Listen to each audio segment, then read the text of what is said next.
This is a Dragon Blazer production, and I am the little boogeyman. All right.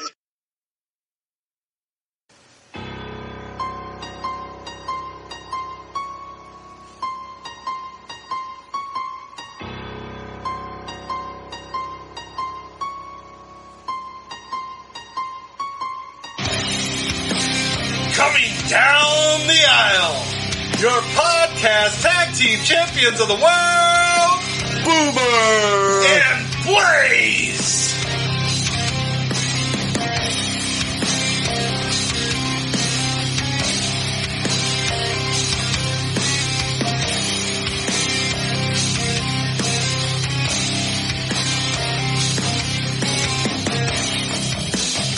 Hello everyone, happy holidays and welcome to another episode of the Boomer and Blaze Show. I am Boomer. And I'm Blaze.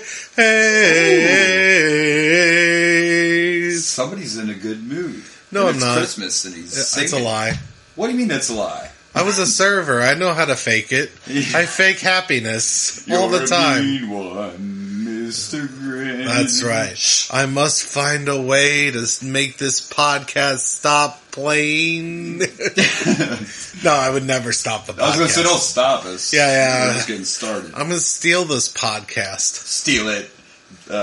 Steal it. By the way, speaking of this podcast, another little milestone, episode 15 today, Woo! And we're still haven't been canceled.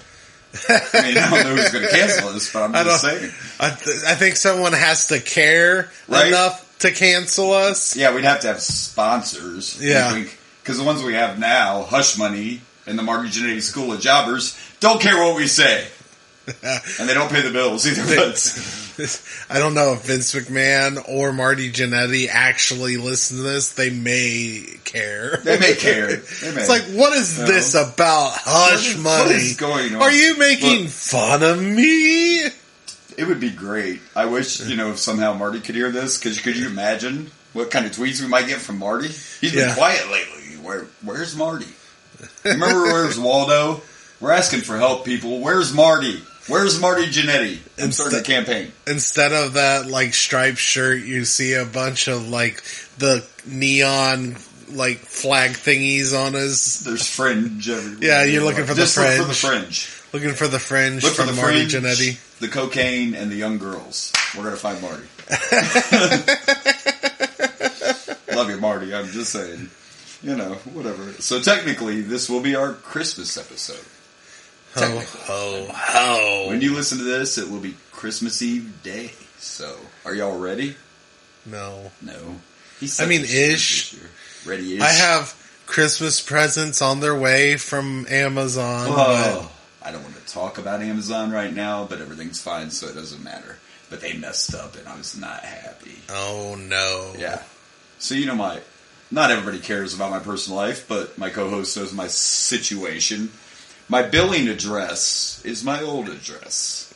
My shipping address is different. They shipped some presents to my billing address, which is my ex-wife's house. Oh, It wasn't actually Amazon that messed up. It was the post office because I paid for a P.O. box. Oh. I went up to get my package. I'm like, where is it? And they said it was delivered. I'm like, no, it wasn't. Yeah, your house is the one that looks like Halloween all the time. Yeah, that's my ex's house. So I paid for a P.O. box. Oh, damn. But I got the presents back. So you got okay. She didn't try to hoard it. It's Christmas for me. Oh, let's not even, bah humbug. But anyway, so good luck on your deliveries. That's all I'm saying. Mistakes happen. It was a new mailman. I didn't get rageful, but I'm just like, I kind of pay for my mail to stay here. Isn't that the point of the P.O. box? Boomer was real quick to becoming rage. Look, you've never seen me mad yet. I'm kind of hawkish, It takes a lot to get me mad, but it can be bad. I'm just saying. Fair enough. Yeah, so anyway, I had that experience. But I hope the rest of your presents come. I believe I have all mine. I'm not done wrapping, but... I haven't got mine yet. Yeah. They're still in the mail. Today, so. I have them. I'm having them sent to my mom's house because I live in an apartment complex and Fuck that. I don't trust. And we don't get personal mail at the studio, so we can't go there. I got a sort of present from my neighbor, and I'm a little concerned about it. Please tell me it wasn't dog shit in a bag. No. I just worry that my neighbor wants to have me killed. Oh, well, I mean, tell us more. I mean, she gave me a Squid Game board game. Okay. Have you seen Squid Game? Yes. Well, then you know that a bunch of people play childhood games. Yes. And if they fail... Oh, look, folks, breaking news, I see it. So he's trying to kill me because it's here in the studio. Only if you want to participate and play. Next week on the show, we play Squid Game live in studio. And Boomer is gone. Another one bites the dust. No, it's kind of funny, and I explained it to her. Yeah, that is funny. But she probably didn't even... She got it for Christmas, and she's like, I don't know what Squid Game is. Yeah, what is this thing? So she's like, do you or anyone you know like Squid Game? I was like, well, it's a great show, but I don't know if I want to play a board game based on it. She's like, I don't understand. And I explained to her, I was like, well, on the show, they play a bunch of like childhood games like red light, green light. Yeah. But if you fail, you're shot and murdered. Yeah, I mean. So I'm like, I'm not sure how I feel about playing a board game version of this. I don't know, but next Christmas you're getting Saul the board game. That's what I'm getting. Want to play a game? All right, little Billy. It's good stuff, though. You have an axe next to you. Where's that assistant? I need some help. Oh, is that little Billy? Poor Billy, the assistant. The poor assistant. I asked you a question last week, so we got to bring it up. Oh, yeah, okay. And I got to pull something up while I ask you this. But last week's question was, do you have a favorite Christmas gift that you ever got? As a child or an adult, do you have at this point in your life, can you think of a favorite Christmas gift? Uh-oh. Probably the one my mother still regrets giving me. Oh, man. My mom got me and my brother a Nintendo. Oh, yeah. Back in, I don't know, it was second grade for me, so we're talking like almost 35 years ago, maybe. Oh, yeah. Yeah. So, getting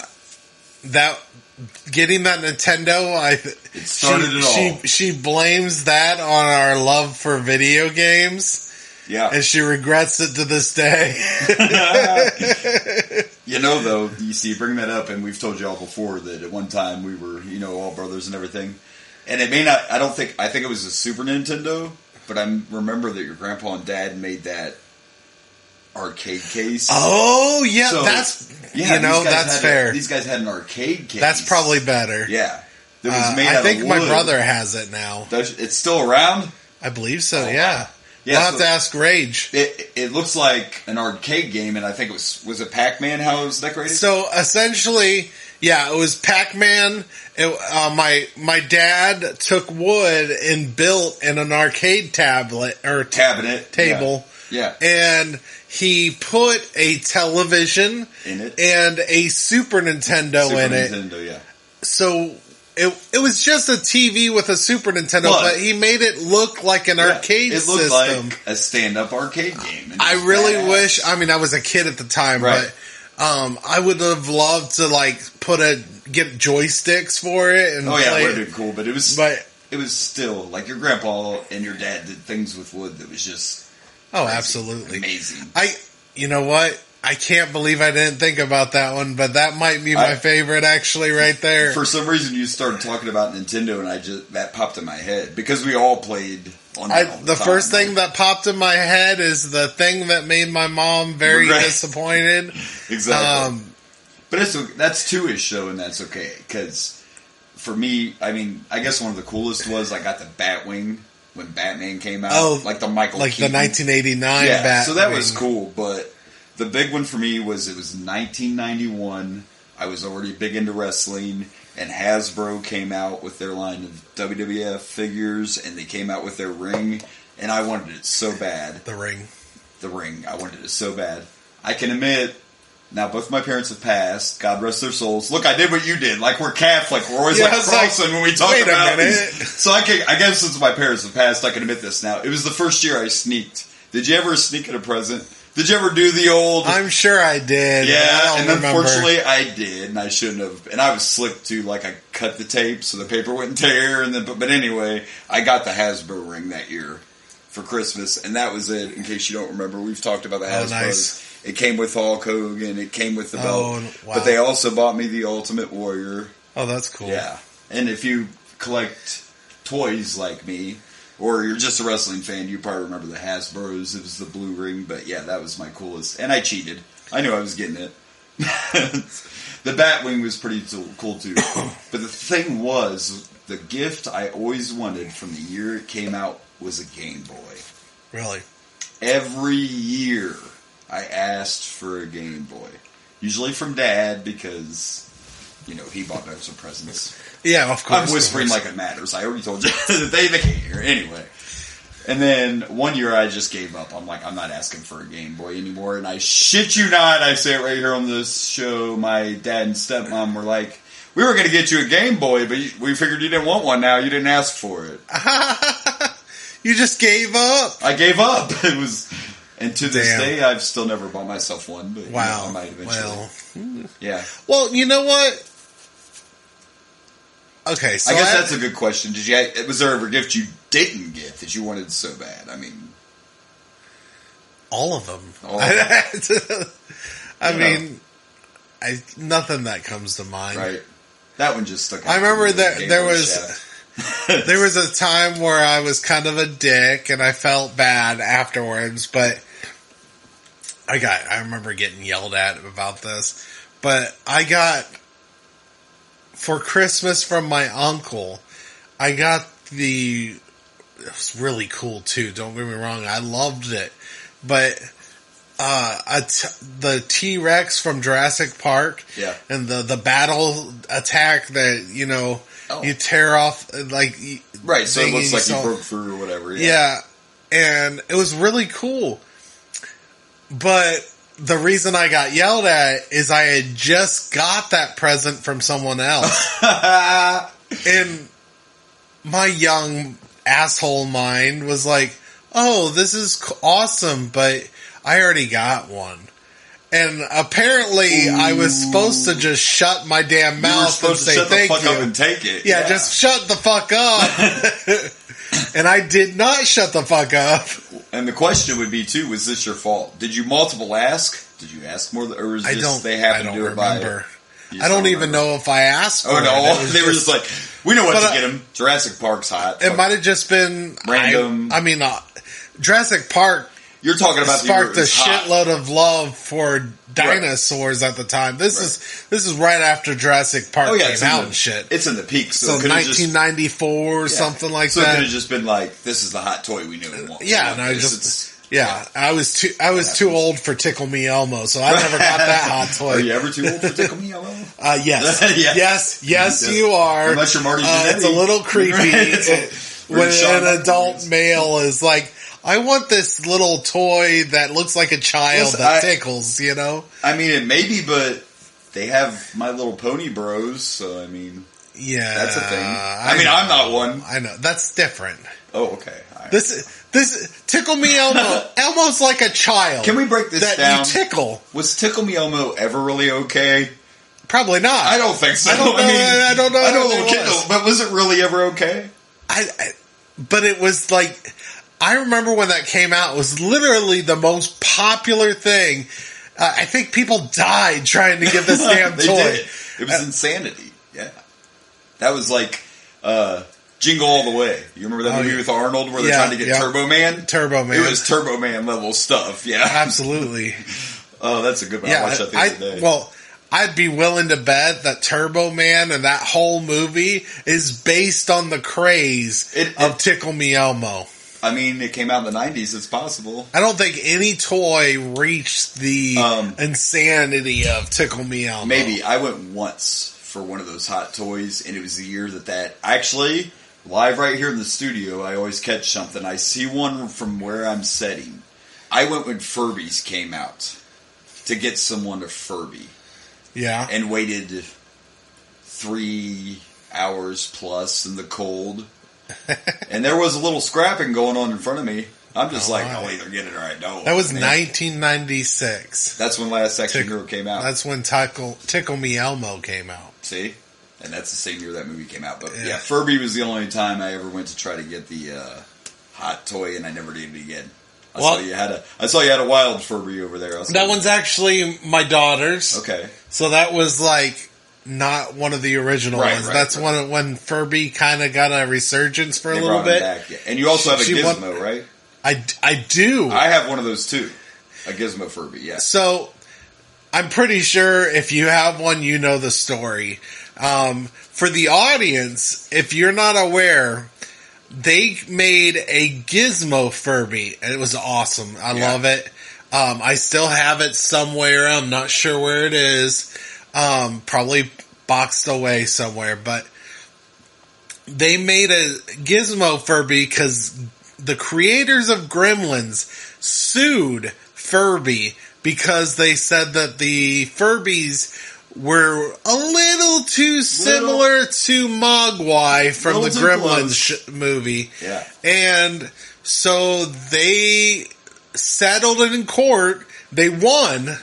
Gremlins Company won. And all they did, and I love that they did this, is Furby created a Gizmo Furby. Yep. As a settlement, and all the proceeds, they were allowed to keep making Furbies, and all the money from this Gizmo Furby they went to the Gremlins Company. Yep. Mine was actually my mom's, but when I was cleaning her apartment out, she still had it. It's in a Ziploc bag. It's still got the tag on it. I wish mine was in that good a condition. It's not. I've had mine since I was a kid. I could tell she had it out at one time, so it's not perfect because it was sitting on a shelf or something. So it's got a little bit. It's dirty, but I mean, mine's a little dirty. I think. But, you know. I haven't tried putting new batteries in it to see if it still works. It's been so long since but I loved it. It was so cool, and it talked like Gizmo. Yeah. So it was it already had, it would, if you know Furbies, they mimic things you say, but it would already have certain things like bright lights and all the things that Gizmo said in the movie. I think I bought that for her too. And I think it whistled or sang. It's like... Yeah, it did, yeah. Yeah, and I'm pretty sure I got that for her. Because she may not have been as big of a Gremlins fan as you, but my mom was obsessed with Gizmo. Gizmo's cute as fuck. Yeah. I actually also have, she had a doll of them. It's all hard. It's hard. Does that make sense? It's not like a baby doll, but like an action figure. Okay. So I got one of those when I was going through stuff. Oh, yeah. I collect Gizmo. So. Yeah, it was funny. It was a few years ago. Now, I've always loved Gremlins, but I never was like, oh, this is like my favorite movie. But I just got to thinking, and I was like, I collect a lot of Gremlins stuff. Yeah. I have probably more Gremlins stuff than, well, I probably have more Bengals stuff than Gremlins. Still, yeah. But the first time I walked into the studio, I'm like, yeah, he loves his Gremlins, which is fine. I do. I'm not hating on that at all. I need to get me a frame. Because I made a Gremlins poster. Oh, cool. And I have the puzzle glue, and I want to put that framed up somewhere. Yeah, for sure. But yeah, so I love it. And I just come to the realization, I think Gremlins is like my favorite movie of all time. I've watched it more than any other movie. The only other movies that come close to how many times I've seen Gremlins is Nightmare Before Christmas and Rocky Horror Picture Show. Yeah. But a lot of that has to do is I consider Gremlins a Christmas movie. Plus, we talk about whatever the fuck we want anyway. Yeah. I tend to watch it like almost every Christmas. Yeah. So it's kind of a Christmas tradition for me to watch Gremlins But see, and now Nightmare. Gremlins is also one that I would watch anytime. Oh, yeah, absolutely. Like, there's certain... I don't want to watch Home Alone any time of the year. I don't want to watch Christmas with the Crank. There's certain Christmas, like the hardcore Christmas movies, I don't really like to watch any other time of the year. But Gremlins I would watch anytime. That's right. You know, Die Hard, which is a Christmas movie. Batman Returns. Absolutely. There's times I'll watch Nightmare Before Christmas, I'll watch it. Yeah, Nightmare Before Christmas, I'll watch anytime. Bad Santa's one I might watch when it's not Christmas, but Bad Santa's so good. I've seen it once. I didn't like it that Really? much. Well, maybe it's too I don't vulgar for remember. you. I don't know. Huh? Maybe it's too vulgar for you. Like, I fucking care. I mean, are you... Maybe you should watch Do it you know who again. you're talking to? Because I think it's hilarious, and John Ritter's in it. It's one of his last roles. And he's like the really uptight like guy that runs the mall. I think he's HR or something. He's hilarious in it. But there's this scene where Billy Bob's drunk and he eats this kid's advent calendar. Like, eats it all because he's fucking wasted. And the kid's looking for it. And he's like, oh, I gotta do something. So the next thing you know, the calendar's sitting there on the table, and the kid goes to open. He's like, something's wrong with my calendar, because there's scotch tape over everything. And he opens it up, and he's like, this one has a candy corn. That's weird. I don't know. You know... Oh, but it's a good movie. It's I think funny. part It's of way it out is there, but it's funny. I'm not a... I don't hate him, but I'm not like a Billy Bob Thornton fan, so that could be part of it. I mean, that could be, because I am a Billy Bob fan, so... But then at the same time, I wasn't big on Elf the first time I watched it. But the more you, and me and my son just watched again? it recently, and Yeah. I Elf liked it a is- lot better. It is good. It's all better these- than I remember. Like all these Christmas movies, maybe, like this, I still like to watch the Santa Claus, the first two. Yeah, The first third one was... the one with Martin Short Yeah, it was... as Jack Frost. But I still like to watch those, and that's kind of a kid's movie, but it's Christmas, you know, who cares? They actually came out with a series now about Santa Claus. Did you see that? Yeah. Yeah. I haven't watched it yet. I haven't but seen it. I tried to watch the first episode. I was wrapping presents, and I'm like, this is a bad idea. But they actually have Everybody's Back, Tim Allen, and the woman that plays his wife, and there's kids in it, in the TV show that were actual kids in the original movies. They're adults and now. they're bringing it back as adults, so that's kind of cool. Yeah. I don't know if I'll watch it. Right. I might. I mean, if the kids are interested. if I don't watch it before Christmas is over, I won't watch it. But Yeah, I'm I don't pretty know. excited. But It's not one that I'm actively avoiding, right, but it's also But not, it's not one a that must. It's not a must see. I mean, I like the Santa Claus, the first two. I can't remember the second one, but I remember the first one. I like the first The one. second one was good. It was the one where he had to find a wife. I mean, it was pretty cool. Oh, yeah. Because they had that party for, like, the teachers at the school, and he's giving out gifts, and it's, like, all the gifts they didn't get when they were kids, or they really Oh, wanted. Yeah, that's the second I one. like the second one. And the robot Santa, because he has to go find the wife, so they make Oh. that. Yeah, that's the second one. Okay. Yeah, that's I pretty do cool. like the second one. I don't remember the third one much. And I like Martin Short a lot, was so- like the evil. He was like... He was evil Jack Frost, Yeah, I know. Yeah, but it was okay. It was... I don't remember it as well. Right. Speaking of Christmas stuff, you saw Young Rock then? You saw Dwaney Clause? Dwaney Clause? Dude, The Rock Yeah. is a national treasure. That's all I got to say. I like this. I hope it's true, but I like the story with Mankind. That's Okay, awesome. so are you wondering the same thing I am? I should have Googled it first. Yeah. But are you wondering if he really has this thumbtack Tori Amos sculpture in his Yeah, house? I am curious Like- about that. I was more talking about the fact that The Rock played the Grinch at Oh, you're talking about that charity thing. the charity thing. Okay, the charity thing was true. The charity thing was true. So When I read it, because I did read about the episode, but I didn't really talk about that statue. But it said most of that was true. I think the gift was exaggerated that The Rock tried to give Foley, like it wasn't actually a cruise or whatever. oh, okay. But I did read that the charity thing was true, and that The Rock helped him. I don't know if he played the Grinch for sure, but it was a good episode, and The Rock is just... All those characters are so good. Like, even though they don't look like... When he walked up to The Undertaker and he's like, can I trade you? And Undertaker's got that damn bass. He's got one of them singing basses. He's just like, no. Yeah, he doesn't really look like... He doesn't look a lot like The Undertaker, but... But then also, like Stone Cold, he sounds pretty good, but like he doesn't have the full goatee, and I'm like, I mean, that's a simple thing. Just put on a proper goatee. Right. You're fucking Stone Cold. You're Stone Cold. You get to play one of the greatest superstars on the planet. Just get the full fucking goatee properly. That shouldn't be hard. Darken it, make it look right. Do something here, Do folks. something. Anyway, that was definitely another great episode. Yeah. I was not able to find out. I'm even Googling now. I can't find out if the thumbtack statue is real or not. But I hope, even if it ain't still there at some time, Mick Foley had all his thumbtacks. Really is a sculpture, but I couldn't. I tried to find it, and I could not. But yeah, I'm just a little frustrated with Stone Cold just because it's such a simple look and an easy look to do proper. Notice, I think they're trying to make them all not look exactly, because they all look a little off. Like, I think Macho Man looks a little off. I don't know. I mean, I think it's supposed to be I thought Mick Foley looked a little off. Mick Foley's a little off. Undertaker kind of looks like a young Undertaker, but he's a little exaggerated because the nose is so big. I think they're purposely making him a little... Like, the only person that's, like, spot on is, besides the guys that play Rock, is the guy that plays his dad. Like, oh, yeah. He looks so much like Rock. Oh, yeah. They did great with the main family. So I kind of think there's supposed to be a little bit of cheesiness. I think Triple H is... He's pretty close. He's believable. Yeah, he was believable. But even, like, the Nation, if the guys were just a little off, they didn't look exactly like... Yeah. You know, but hey, it's still a great show. I'm just mostly upset about Stone Cold.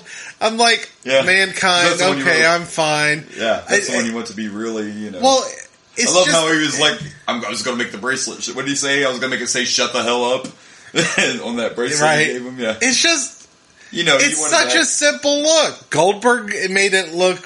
Right. Similar. He did it right. He did it right. Let's not get back even Gilbert looked like Stone Cold, you know? It's such a simple, easy look to pull off. Why aren't you doing... I don't care if you have a fake goatee. Just do the goatee.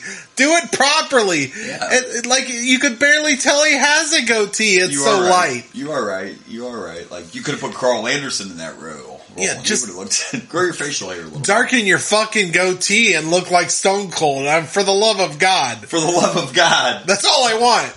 Is that too much to ask? But I loved at the end of that episode how The Rock was like, that was the day I found out I like giving better more than receiving. Yeah, it was a nice message. And you know darn well, I mean, he said it, and I've seen it posted and everything, because he talked about once I was in the place I could do it, I gave as much as I could, and he still does that, like, to this day. I mean... So yeah. He bought, Tamina Snuka last year. He bought her a brand new vehicle. You know, and we've seen him do it for strangers. I mean, you see it all the time. The Rock definitely gives back. For sure. Well, Rock. I know a certain show. A certain show that could use your help. I'm just saying. If you want us to wear your gear, like your Under Armour gear, absolutely. We will do it. Like, I have shoes and shirts. We will shamelessly plug. Hell, we already shamelessly plug your show, right? Everything. I'm about to watch Black Adam tonight.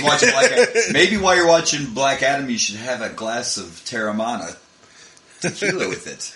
You know, I'm not really a big tequila fan, but I don't have any either. Right, but you also haven't. I'm gonna make them try it someday. But Dwaney Clause. I don't like tequila either. But I tried Terramana because, yes, I'm that obsessed with The Rock. If his name's on it, sign me up. Understand. And it's actually good. And I'm not a tequila guy. So, maybe I'll that would be interesting. Yeah. Because I tried Stone Cold's beer and it was disappointing, but I'm still trying to find... He's got a normal new one? So maybe... I mean, I'll try I'll try it anyway. Especially if it's got their names on it. I'm down. But, And in case you don't know, football fans out there, have you heard about the XFL? No shameless plug there. This guy named The Rock owns that too. Yeah, we're already shamelessly plugging the crap out of you, Rock. I heard the San Antonio Brahmas. Actually, we've been talking about The Rock positively since we did the Chris Holyfield episode. Yeah. Once we found, Rock's we love The Rock. Way back. We love you, Rock. You're right up there with DDP, baby. And that DDP yoga. And DDP yoga, absolutely. All those, so. We shamelessly plug. If you're a wrestler, anything. We'll shamelessly plug you. That's right. We plug things that aren't even real. So, I mean, come on. We even shamelessly plug Marty Jannetty. And it's not all positive, but... Oh, I saw the greatest thing on Facebook. This is not Christmas. Well, it is. And I shared it on our page, but it was a picture of the McMahons, Stephanie, Triple H, Vince, and Shane. And it said, in the last year, 2 years, whatever. Oh, I saw this. Yeah, Shane got fired, Vince retired, Christmas will be really awkward because Triple H and Stephanie are in control now.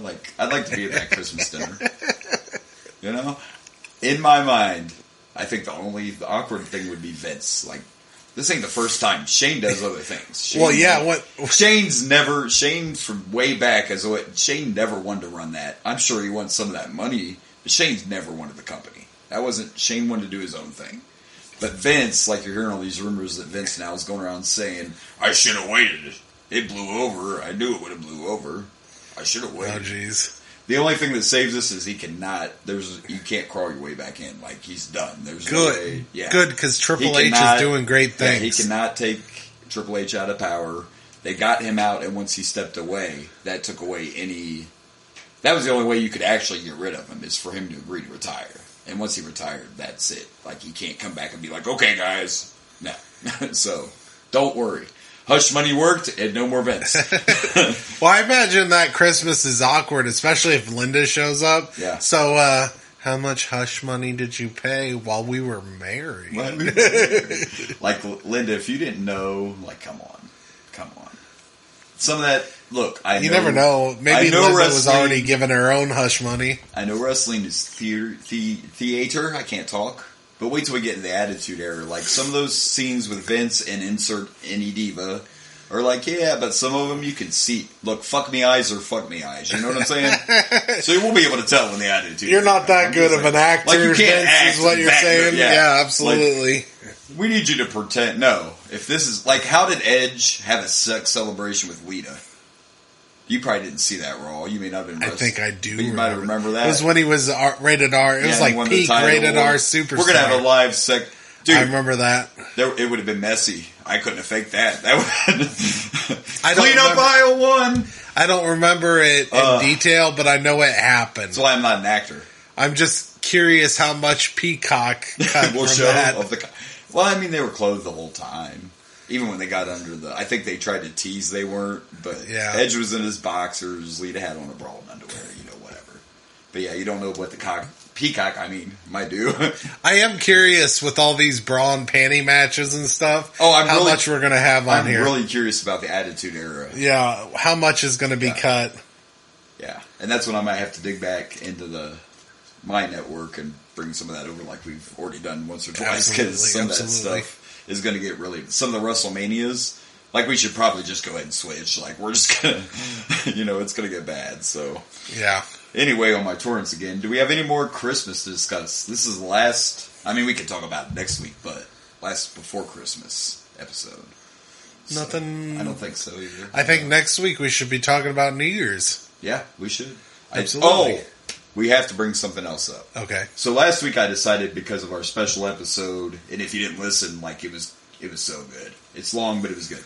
Anyway, I decided to do a TikTok to tease it, to hope to get more listeners. I think it worked. Thank you everyone who listened, by the way, because we got as many listens in 24 hours as we usually do in a week. Oh, yeah. Yeah. So we hit 29. Yeah, we hit 29. Our last one's already at 29. Yeah. But that took a while. My point was this one was speed, quick. Yeah. But anyways, and my TikTok or my Facebook reel has over 1,000 or almost 1,000 views already. So I did that. I did a video of me, teasing it, and I did it again this week. And I have to make sure I discuss everything I said we were going to discuss in that video, or they're going to be like, "What the hell?" So the only thing we did not discuss that I teased was, and you touched on it a little bit last week, but it's A Christmas Story. Just opinions. Now, for me, it's not about that it's such a great movie. For me, ever since I can remember, when I was little, on Christmas Day, you turn that movie on and you just let it play. And it's not, like I said, to me it's just about, I guess, tradition. I half watch it. I've seen it a million times. But it's not the greatest Christmas movie ever. No, It's just a tradition. I never watched it as a kid, so it never had that nostalgia for me. So for me, it's a nostalgia. Yeah, it's not for me. You know what movie I loved as a kid, and I watched it. My grandma introduced it to me, and that is A Year Without a Santa Claus. Yeah. Love Snow Miser, Heat Miser. And isn't it great that they showed all those this year? Like, I don't... Well, because either right before the pandemic or during it, all these... They got canceled a couple years. There were a couple years they didn't show Rudolph or A Year Without Santa Claus or any of those claymation. I didn't know that. Because they were, whatever. It's the world. I don't But understand. they're back now, so it's okay. There was all this stuff about Rudolph getting bullied. But yeah, Rudolph gets bullied. Rudolph does But get in bullied. the end, Rudolph saves the day.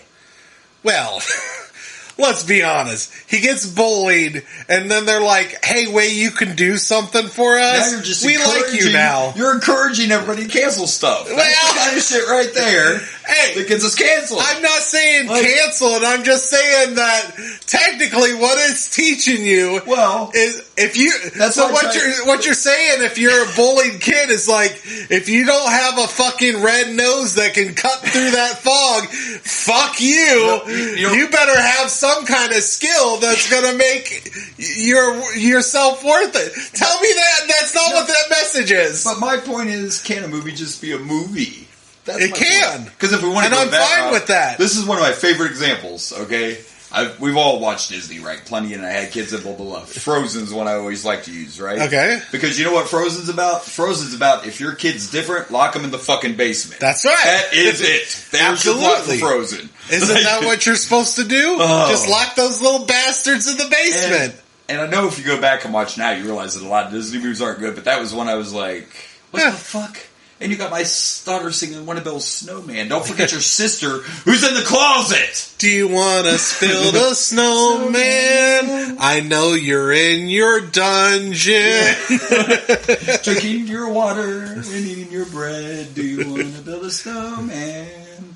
There's company. Keep her quiet. I got it.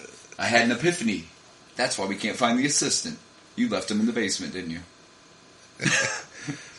We never go to the basement. What's the best part of this is there is no basement here, to your knowledge. To your knowledge. And the Squid board game. Well, folks, talk to you next week. I'm out. Time to get the fuck out of here. This episode is over. Look, We're out of here. you wanted to bring up the whole reasons and stuff. I'm it's true, I'm though. just pointing out. You are pointing that out. is exactly what Rudolph's about. It is. And if you really dive deep into it, if Rudolph didn't have the red nose that would have helped everyone, He would have been done. he'd still be being bullied and probably would have committed suicide on Christmas Eve. Wow. Wow. I really can't take it. They don't let me play in their reindeer games. It's time to enjoy this noose. Wow. Christmas just got really morbid. I don't know what happened right now. Hey, sometimes you gotta cancel yourself. Sometimes you do. Oh, damn. Okay. I feel bad. That's Wow. bad. That's bad. That's not funny. This show just went Dark. Very really dark. Really, the wrong podcast. This just got dark, and it's not that show. What are you doing? And then Frosty the Snowman. Frosty was mentally ill. I mean, he comes to life and he's happy birthday, Right? you know? Oh my gosh. Woo. We went way out of, where were we at? God, good thing we can't get canceled. Good thing Anchor don't care. Haven't heard about Anchor yet? It's the easiest way to make a podcast, because look at us! Well, If they let us do it, you can too. I'm just saying. Alright, well now are we done? but Year Without a Santa Claus is the best one. Yes, no it is. And that is definitely nostalgia, all those were. But A Year Without Santa, Snow Miser is the man. I also kind of liked, was it Santa Claus is Coming to Town? That was animated. That was the one that has the song "You Put One Foot in Front of the Other." This guy, he breaks it down everywhere, you know? Like he knows his tunes. I always liked that one is too. Yeah, that's a good And it's like the first time I saw Santa Claus with red hair. I was like, he's a redhead. He's a redhead. Yes, that was I like. definitely- Don't get me wrong. As much as I just destroyed everything. destroyed all of your childhoods with Rudolph, Hold on, I do like Rudolph. Let me get the crowbar so he can get his foot out of his fucking Oh, what mouth was- over here. Hold on here. What was the? There's also the Island of Misfit Toys, Yes. and there is a gun that has jelly in it. Yeah. and that's why it's a misfit toy. Yes. Just don't put fucking jelly in your damn gun. What are they That's all you need to do. Put water in it. It's a water gun. Wow. He is really intense here. Are you okay? No. Get over there? No. Speaking of reindeer, another random thing in cancel culture. Do you know what Christmas song I haven't heard anywhere this year? What's that? Grandma got ran over by a reindeer. It was on my playlist. Walking home from our house. Yeah, well, it could be on your playlist, but I don't think they play it anymore because it's not okay. We're going to continue with this controversial Christmas. Let's hear your thoughts on "Baby It's Cold Outside." Okay. It is a good song, but I think people are just now realizing... It's a good song. I enjoy the song, but if you really listen Yes. to it, that man is very pushy. Yes. And there's literally a line where she says, "What's in this drink? Yes. Baby, it's cold outside." Do you know how... She just got drugged. Yes, she did. Where's Bill Cosby at? There's always Yeah, one for she Jello. just got Bill Cosby. It is a very aggressively sexual song, yes. It really is. It really is. If you just listen to the beat, but I think for years people didn't realize It's less creepy than Santa Baby. Santa Baby. Yeah, that's a creepy song. Ooh-wee. There were so many songs from the 30s and 40s that were very not okay and very risque. That we Don't just get me don't wrong. think about. I'm not the person that I'm not so liberal that I'm like, Yeah, but wait a let's second. cancel all this shit. I don't want to cancel it, but let's break it down. But I do. See, that's my thing. Is I don't want to cancel this stuff, No. but I love thinking about these songs. Right, and breaking it I down. love that kind See, of the simple- stuff. Yeah, there's like, Baby It's Cold Outside is simple. He wants some pussy and she ain't going nowhere. I mean, it's cold. We don't want your parents to know. Get naked and get upstairs. I don't know what you're doing, but And he drugs her. And he drugs That's her, yeah. the She most gets- messed up thing. slips her a What's little in Mickey. this drink? he gets a little Mickey. I think they're trying to imply he just gave her like a rum and eggnog or something. No, But it was a little fishy. it was. Oh, Mickey, you're so fine. Not that kind of Mickey. But I roofie. love- It's a roofie. But hey, a Rufy roofie. the sofa. Oh my gosh, I gotta sleep. Anyways, I bet he But called I- Marty Jannetty. I love discussing, It is. It's interesting. especially songs Yeah. that have hidden meaning. Here's one without hidden meaning. Now, this isn't Christmas. Okay. But one of my favorite songs that I loved when I was younger, and then I grew up and actually listened to the damn words, is Escape, the Pina Colada song by Oh, yeah. Rupert Holmes. Yes. You're younger and you're listening to this song, and for the longest time you just listen and you're like, oh yeah, I like Pina Coladas, getting caught in the rain. Yeah. It's about cheating. Yes. But it is. if you listen to the lyrics, it's literally like every chorus, like the first one is him talking about seeing the wanted ads and then responding to them, also telling you, oh, by the way, I do have a wife, Right. and I'm going to try to cheat on her. Then you find out she was cheating on him, and then they realized that they answered each other's personal ads. It's like, oh, you're a cheating whore? I'm a cheating whore. Well, It we was, should just stay together because we're both shit people. Wow. It was Craigslist before Craigslist was a thing.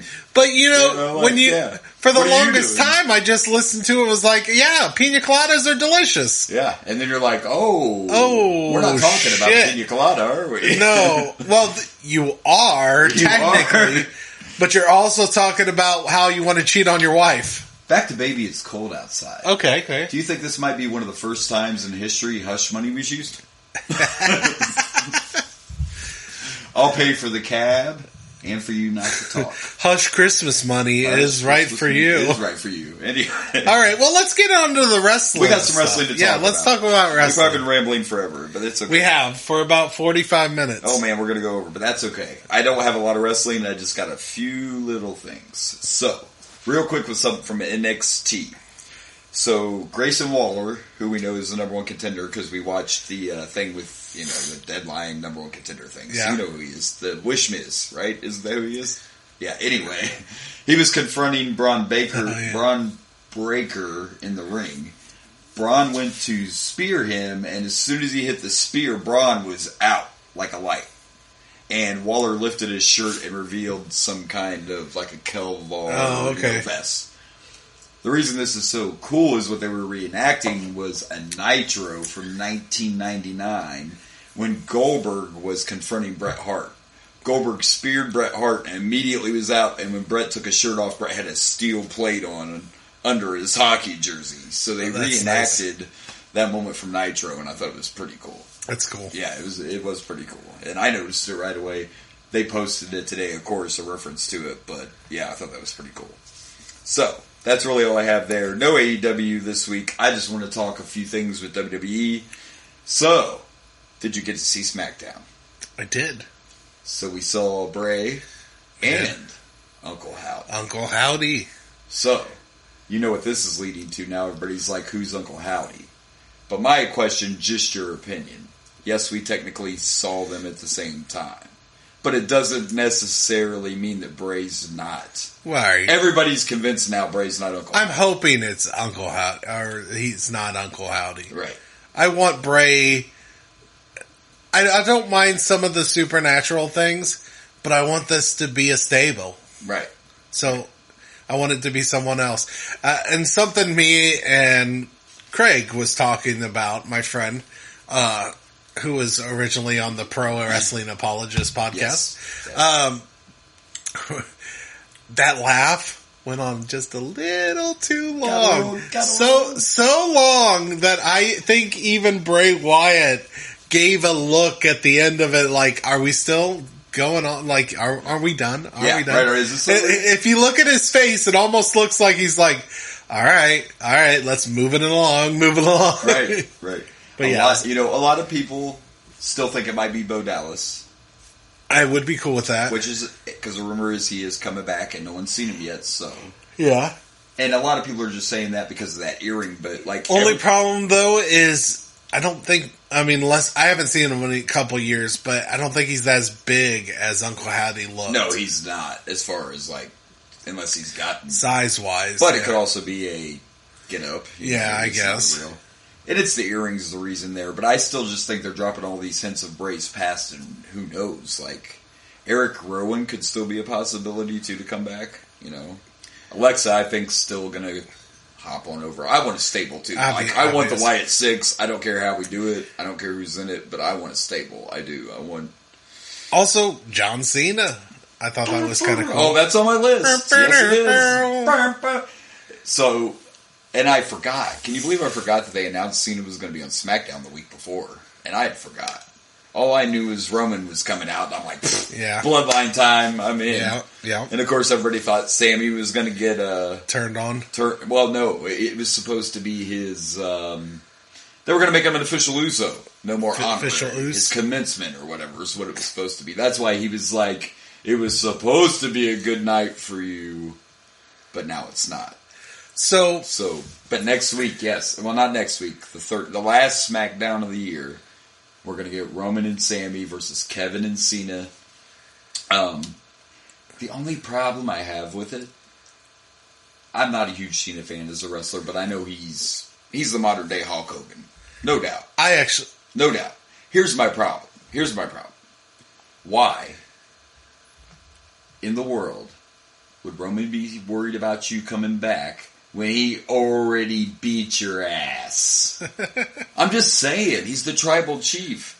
I thought he just kind of gave a sly smile. I don't think he's scared. No, but what I'm saying is that's what they're trying to build this up. Like, oh, Cena's back and now the Bloodline's in trouble. He's beat both those men already. I guess I didn't really think of them being in trouble, but I thought I think it's cool. I think it's cool. I mean, it's cool that he's coming back because Cena doesn't want It's legit that if he wouldn't have wrestled this year, it'd be the first time in his whole career. So it's cool to me, but from a fan perspective and a storyline perspective, that's cool that you're wrestling Cena, but it's the bloodline, baby.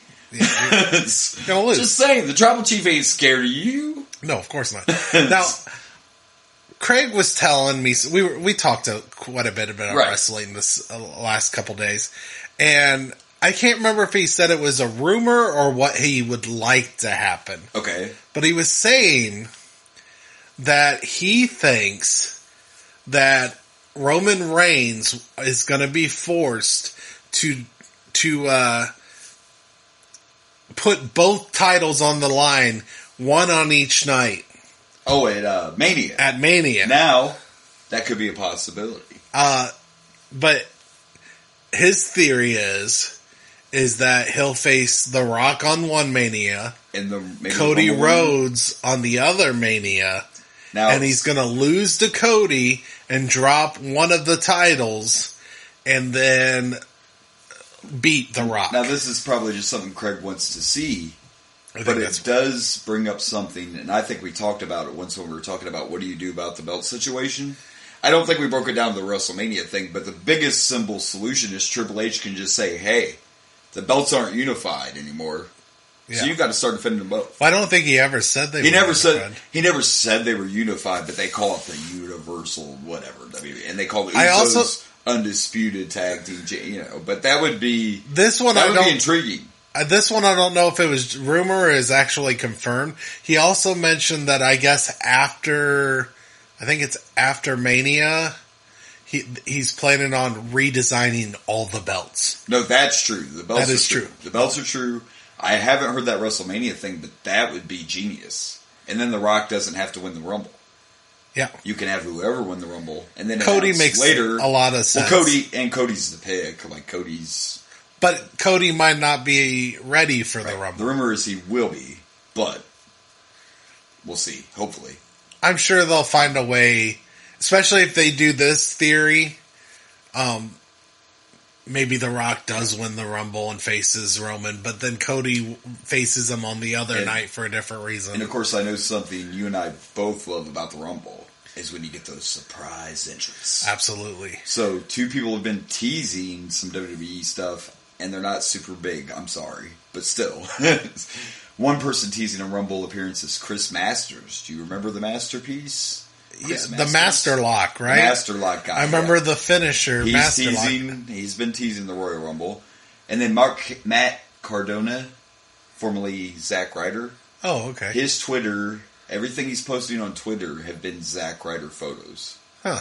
Like when he won the Intercontinental title at Mania. So it makes you wonder if Matt Cardona might show up. I know you don't watch a lot of indie, and I'm not saying I do, but I try to follow everything because of the show. Aware that he's popular. And he's very popular now, yeah. He's doing really good. He's been the NWA World Champ and many other places, so yeah, he's found success. I've heard a little bit. Well, I thought the wrestling was always there anyway. I just think that Zack Ryder character it wasn't working anymore, but so he's been teasing that as well.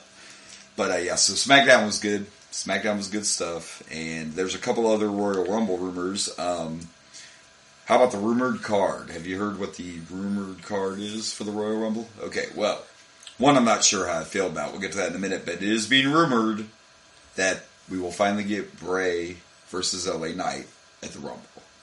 Let's hope. That would make sense. Because I never heard a rumor that they were going to do it at the last pay-per-view. I think we just expected it. We just assumed. But this is the official rumored card. So the other match is Roman and Kevin for the title, which makes sense.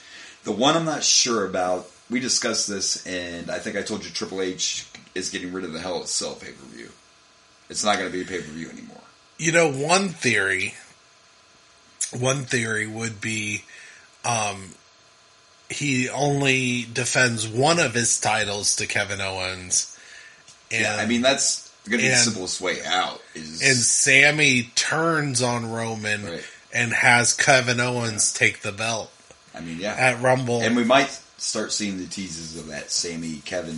They kind of teased it on Raw. I don't know if you got to see Raw. I didn't watch Raw. But there was kind of this moment between Sammy and Kevin before the Bloodline just, took care of everything. But anyway, The other rumored match I don't know how I feel about is the rumor is that Edge will face Demon Finn Balor, which would be interesting because he hasn't been Demon since... Demon. He hasn't been Demon since Judgment Day. He's never been a heel as a demon. No, as a demon either.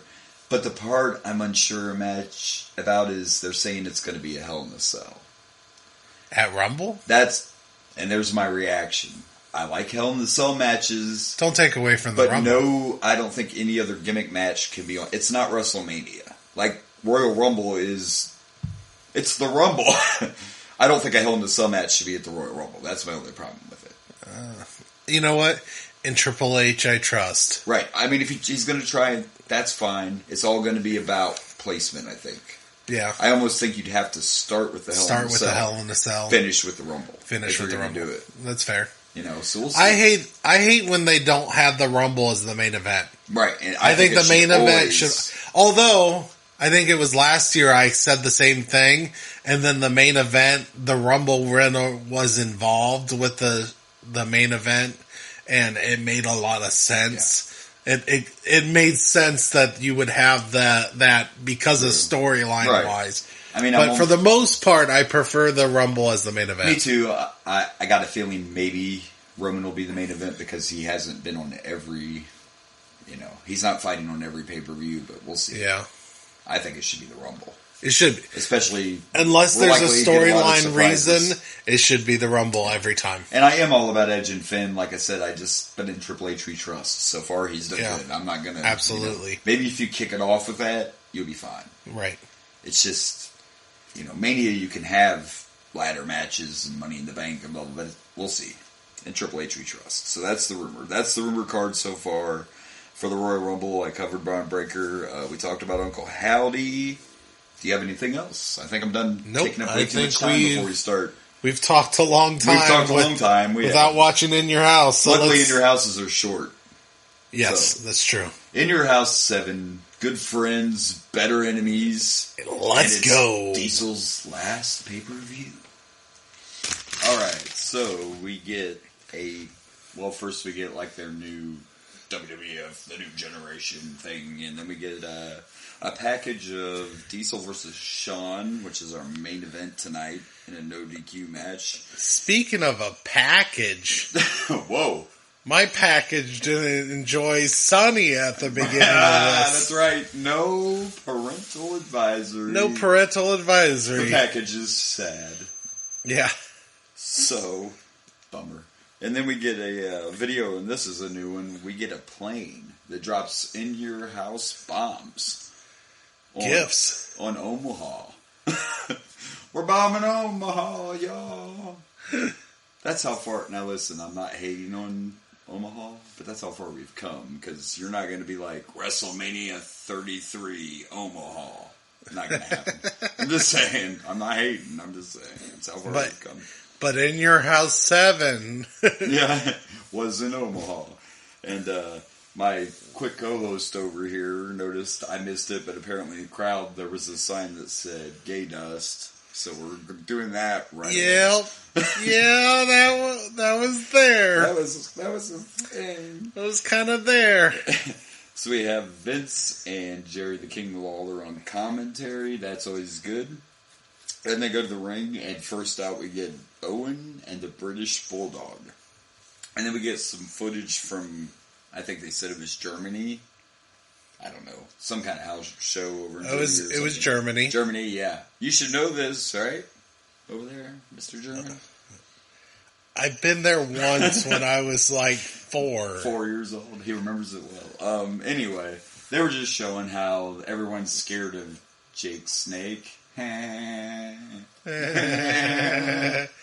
Oh, it's the actual snake. Yeah, never mind. Oh, yes. Sorry. The actual snake absolutely. in the bag. Oh, gotcha. So then Jake comes out, and we still don't know who Jake's partner is, and Cornette's out there, and Clarence Mason, who becomes a member of the Nation of Domination later, but he's their who was OJ's lawyer. That's who he's based Johnny Cochran. Johnny Cochran. That's who Clarence Mason's character is based on. He used the Chewbacca defense. Yes. It does not make sense. It does not make sense. If the glove doesn't fit, you got to quit. So Jake comes out and they have this court-ordered document. No snake. No snaky. Jake's like, fuck that. He rips it up. He pulls his snake out. We are children. We are children. And Jim Cornette faints. And Jerry Lawler already delivers the line of the night. Hey, where's Goldust? He could revive him. Oh. I have a question. Sure. Does it make sense? Does it make any sense? So Jake puts the snake away. And then his partner comes out, and it's Ahmed Johnson. Oh, that was the saddest part. So let me tell you how you know. Like, Owen, I pointed out Owen had some different gear on. I don't remember. It was pretty cool, but they already know. Like, they're like, fuck. We're going to get hurt. We get out of... Not just shape, but out of... Jake's wrestling's off. We've seen it. So we get, like, past his prime Jake and Ahmed fucking no-sell hurt everybody Johnson. So... Woo! I'm so Ahmed is excited. Not great. And I just can't hide. It wasn't great. And the whole thing, they're trying to sell, they're scared of the snake. And then they're trying to sell the... they're afraid of Ahmed. Bulldog's scared of Ahmed. So Owen's in. Owen tags Bulldog. Jake tags Ahmed. So Bulldog just tags right back out. And we're supposed to buy that they're scared of Ahmed. Which they probably legit were. If he's as stiff as you claim that he is. Places like, you're the one that said he worked stiff. They probably don't want to get in there with that. Yeah, they probably legit are concerned. It's like, we're going to get injured. Ahmed was one of those guys. He did have a look. I mean, he's big. He's got a look. Oh, yeah. And he's got that big... He looks threatening. He looks like a professional wrestler. But then he looks like crap, and he doesn't look like a professional wrestler. And he's just one of those guys that it got to his head, and he thought he was a bigger... deal than he was. You're getting a push, sure, but you have to balance it out, because, anyway... So it was the opening match. I guess since it was the opening match, it was fine. The crowd was all about Jake. Like, they were into Jake. But it was sloppy. And that's the problem. It wasn't good. First of all, at this point, I think Davey's probably better than he's ever been. Like, ever since that. Mm-hmm. Wembley was a big moment. But I'm telling you, we keep bringing it up. But that In Your House match with Brett, like, totally changed my views of Davey Boy. Like, it... I mean, I want to watch it again because it might beat Wembley a little bit. It was good. Maybe not feel-wise because Wembley was a huge thing, but wow. It was a fantastic match. You have Bulldog, who at this point is on the money, and Owen Hart, who is... always on the money. I put Owen right there with Sean. That's just my opinion. But as far as in-ring, I think Owen's right great. With Sean. I do. And then you put him with Jake and fucking Ahmed. Like, Owen tried to do a top rope drop kick, and Jake did like I had one too many shots of Jack Daniels fall. The whole match was it was sloppy. And then the ending just pissed me off. So Ahmed attacks, I don't know, the rest was distracted. Owen, I was half paying attention. I'm a good host. And Bulldog has the racket, so that's fine, because Cornette's out there, you're a heel, I get it. But I'm thinking headshot, right? If you got the racket, don't you go for the head or the back? They diverted expectations. He's fucking Tanya Harding. Jake hit him in the knee like 3 times, and you wanted me to believe that tennis racket was so devastating. And then Bulldog goes to put on a leg lock, but doesn't flip over. Like, it was really weird. No, it just grabbed his leg. He just grabbed his legs, bent it, and Jake's like, yep. Tap. I don't know. I don't think there was a tap. He was just like waving his arms like, I don't know. We still haven't... like a turtle on their back when they can't get up. That's what it looked like. Just we still haven't established the tap as, No. I think we've seen a couple people, maybe do that, but yeah, it's not. But it hasn't been standard. It's like this is the point. It's still vocal. Like they wait to hear you say, "I quit." Yeah. Yeah. And I mean, we're going to run into times where we'll see people will tap 6 times and they don't end the match. Yeah, because that's not what ends it. Yeah, no. You have to say it at this present time. Yes, we're still in that phase where you have to say Do you think it was Ken Shamrock that started the tap out?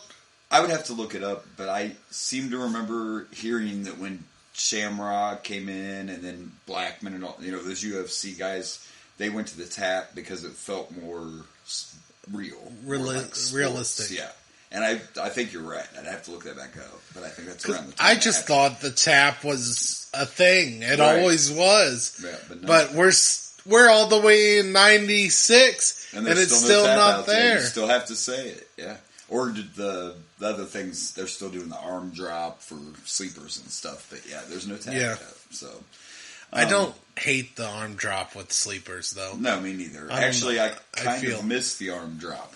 They still do it every once in a while. Every once in a while, and they only should do it every once in a while. It never finishes, and nobody ever actually wins like that.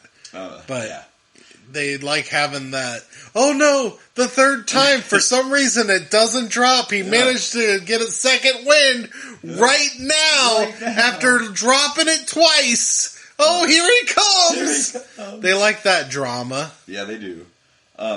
Real quick, the dark match before this, or the free-for-all match, was Mark Romero against the 1-2-3 Kid.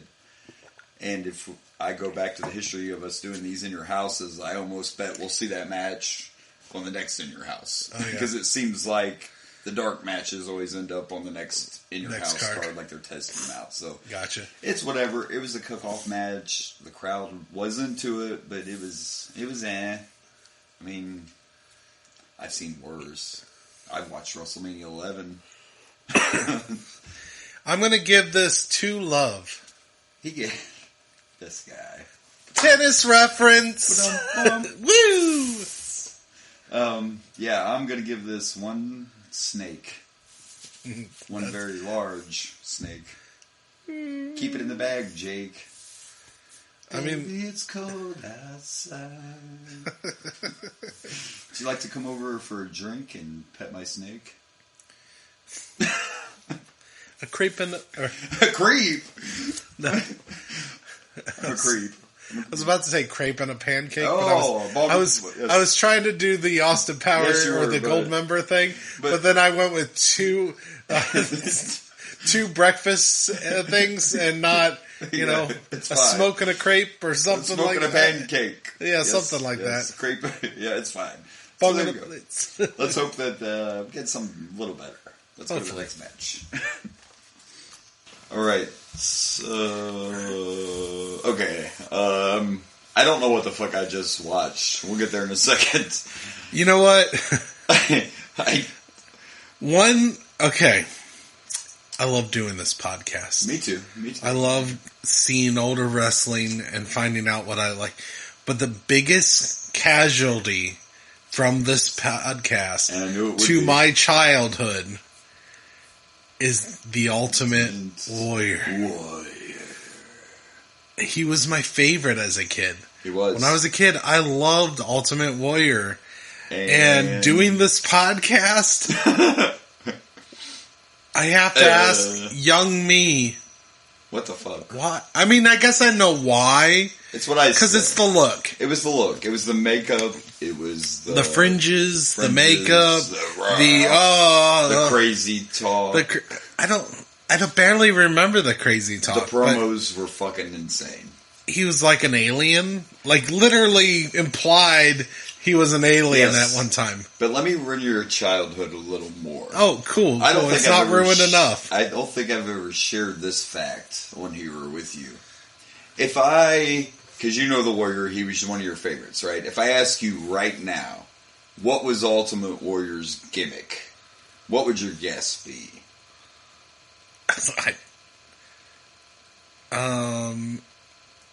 A crazy person? Right? Or somebody from another planet? Or I mean, do you know? Based on the promos he's done? Right? Yeah. But do you know? It's implied that he was an alien. Do you know what Vince said he was when he gave him that gimmick? No. And I never thought about this my whole life, and when I heard it the first time, I had to double check, and it's true. In Vince's mind, the Ultimate Warrior is a Native American gimmick. Tatanka on steroids. Now, I never thought about it, but I guess if you look at the outfit and the paint and the talking to the gods, I don't want to offend Native Americans, but I'm just saying, this is what the gimmick was. The Ultimate Warrior was a Indian. Can I say Indian? I can say what the fuck I want. No, Native American. An Indian is someone from India. I know. We're not Christopher Columbus. We're not going to misrepresent fucking people. Wow. Do we need to play the start of the show again and talk about... We've already run to everything. Anyway, so yeah, I found it interesting that was supposed to be a Native American gimmick. I never thought of it as that. I thought he was just some kind of like... Now that you say it out loud... It makes a little sense. It does make a bit of sense. Yeah. It was just never implied to us as fans that that's actually... Yeah, they never call them that or anything like that. But if you think about Native American heritage, and talking to, I know his was wacky, but now that you talk it out loud, it kind of makes sense. There's still parts where it seemed like he was an alien. Oh, yeah, because he would talk to, the gods of space and whatever. But before we get to this... You can't see me, quote-unquote, match. We got a shot of the Superstar Heartline and Mark Marrow and the Kid are on there, and Sable's with Marrow now. We don't watch Walls, but that quick, one pay-per-view later. So next we get Goldust and Marlena coming out. This is supposed to be... Well, I guess I got to go back. So... Goldust started coming back, and they showed this back. You remember the backstage segment they showed, and Goldust and Marlena showed up. She blew smoke in Warrior's face. Yeah. Goldust threw the gold flakes, and then Warrior went "Rawr!" and Goldust fell down. Yeah. So when he comes out, he's limping. Keep this in mind. And he also has a bodyguard. Mm-hmm, I didn't recognize him, but I looked him up, and I don't know how either one of us could recognize. We should have known, because his bodyguard is none other than Mantar. Remember Mantar? The bull? Yeah, he don't have the haircut anymore, but that's Mantar. They literally called him the bodyguard the whole match. Yeah. Oh, wait. First of all, you should have corrected me. It wasn't a match. It was at no point a match. Not only was it never a match, they never rang the bell to start. They said it was a match. And then Warrior won by a count out, but there was never... Even Vince was like, how was it? I love when he gives away... Now that we know he's the owner, and you hear his commentary, you're like, it's a whole nother... Because Vince is like, what was that? How could it be a count out? I didn't hear a bell. He's on the phone like, what the fuck are you guys doing? Why didn't you ring the bell? Oh, Jesus. But it was just a bunch of pandering and very sexual stuff that was great for the kids. Nothing says, buy our product, children, as the Ultimate Warrior smoking a cigar. First of all, it was weird, but in my head, as soon as it started, I'm like, well, if you can't have an actual match, what's better than, let's take Goldust, our most bizarre character, and fucking throw him out there with a warrior. You guys just do something. It'll be great. Do weird, bizarre shit. So Goldust spends all his time trying not to go in the ring. His knee is really heavily taped, and we're supposed to believe that this was from him tripping backstage. Was his knee actually injured? Now we get to the truth. He was legit hurt. He couldn't wrestle an actual match, so we decide we're going to do this. Explains a lot. He's out for 6 months after this. Oh. So I would imagine he won't even be champion. So we lost Goldust for a while. Yeah, he won't be on the next one, that's for sure. But for some reason, instead of doing something else, this wasn't a match. I'm not going to rank this at all. No, I don't think it makes sense to rank it. It will not be the worst match of the night. It's not a match. It's just a segment because Vince wanted Warrior out there. But knowing that Goldust is legit injured, it makes a little bit more sense. That's why. You still wanted this craziness, but... And put them both out there, and, so he was legit injured. I mean, So these are the best two people to do some kind of weird ass segment like this. Because it was definitely. I was watching it though, like, man, they might have been a good tag team. You could have put them. Warrior Dust. Would have been great. No, No, it would not. Don't be throwing crazy ideas like that. If you have nothing at all to do with your life, you can go watch this, but I wouldn't. I don't recommend it. I guess at the end, Goldust, Warrior put Goldust robe on him, and then set him down in his director's chair, then put Marlena's stogie back in his mouth. Warrior's smoking Marlena's cigar, by the way. He picked it up off the ground. Yeah. And Goldust holds his hands out for a kiss, and Warrior puts the fucking cigar out on it, so that was pretty cool, but... It was just what it was. It was just a... It's a weird segment. Yeah. I think part of it was when I looked into it, Goldust got hurt really close to in your house at a house show, so there wasn't a lot of time to... And they didn't just want to take it off the card. Me, logically, though, would think, why wouldn't you just put, like, one of your free-for-all matches? Why not swap? There's another dark match. In fairness... But whatever, it was what it was. In fairness, this was probably longer than if they would have done an actual match with Ultimate Warrior. Right. I looked that up, too, and, when you look up results, it says it was 7.5 minutes. It seemed longer, but I guess that could be right. Maybe we missed the bell because it was earlier. It might have been right away. But why didn't they do the countdown earlier? Right, because he was outside the whole time. That's why I thought the match never started. Yeah. It was weird. It wasn't a match. It was whatever. Maybe the next will be better. Moving on. Let's see if we get a match. All right, so next... We get a match! Yeah, an actual one. Yay, we get a match! Woo! And first coming out is the man they call Vader. It's time. It is. What time is it? It's time. It's Vader time. I've never quite heard it said so gently, but yes, it is Vader time. It was just a calm Vader time. And he is facing the bad guy, Razor Ramon. And actually, this ended up being a really pretty good match. It's not bad. And there's some cool moves. Especially after the last two. Yeah. But when it first started, it was pretty much all Vader. And I thought, oh, here we go, because this is Razor's last match. They know they're just going to squash him. Squash his ass. But it wasn't. Razor got to come back and pulled off a few impressive moves. One of them being when the power bomb, like he caught Vader coming off the rope and did a power slam. Was that what it was? Oh yeah, that was real cool. That was impressive. Vader was on the middle rope and he was going to try to rear's edge him. Did not work. Can't pick her ass up. There was a point I want to point out. King is gold. There was a point on commentary where he said, "Ref, check Razor's hair for grease. It's way too slick. Vader shouldn't have slicked like that. Check his hair for grease." That's a mild thing. WWEF at this time, there's so much inappropriate stuff, but that was mild. Well, we're getting to the attitude. Expect more. It's going to get better. There's going to be constant talk about puppies, and we're not talking about the animal. No, exactly. But Razor, Vader actually nailed a Vader bomb, and Razor kicked out. Like, they did not. They still made Razor look strong. But they made sure that you knew at the end of this match, Vader was the man.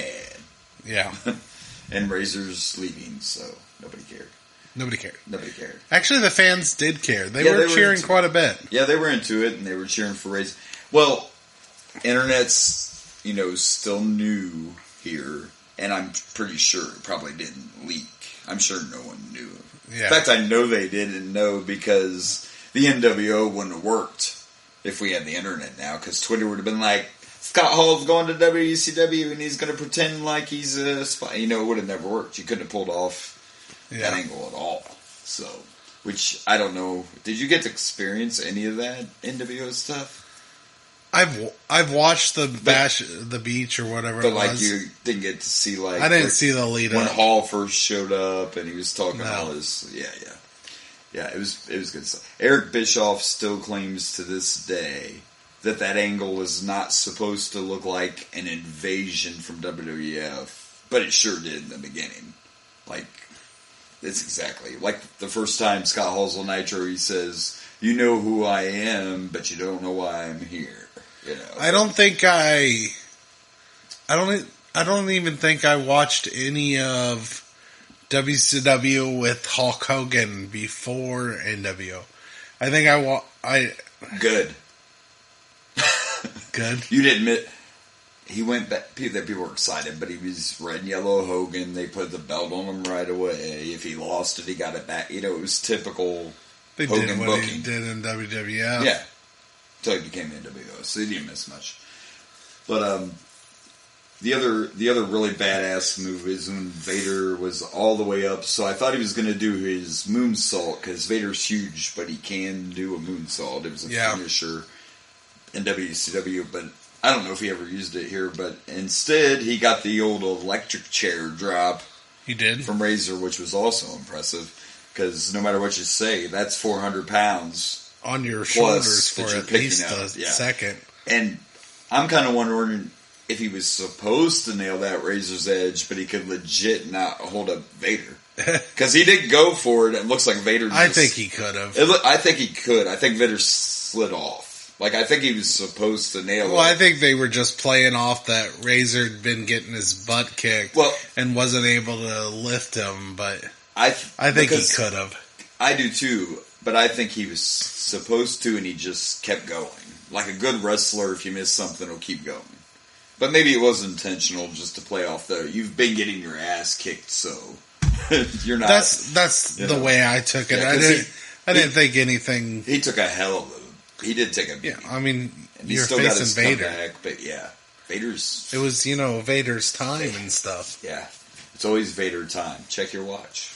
It's Vader time right now. I like how you're making the watch gesture like anybody could actually see that. Plus, I don't have one on. And you don't have one on, yeah. Check my watch. Check your watch. It messes with me all my time. Just imagine, if you will, listener, that he's tapping his wrist as if there's a watch there and that you can see it. He doesn't pick on me much on air, but I bet he sits over there all the time like, why are you fucking talking with your hands and no one can see you? I talk with my hands too, so it's just that's such an obvious gesture that you would need to see for it to make any sense. You're right. Talking your hands is whatever. That's just a involuntary response. This is literally something that's visual that no one can see. That nobody can see, and you're talking about it like they should be able to see it. Because we have smart listeners, okay? We have smart listeners. We don't have mutants in the audience that have special abilities. Maybe the X-Men do listen to our podcast. You don't know. he wants to say so much, but I don't think I'm going to get anything. All right, so, I'm going to rank this and give this 3. Why does Jim Cornette have a tennis racket? That was your question. That was literally a question I posed. And I used it for rankings.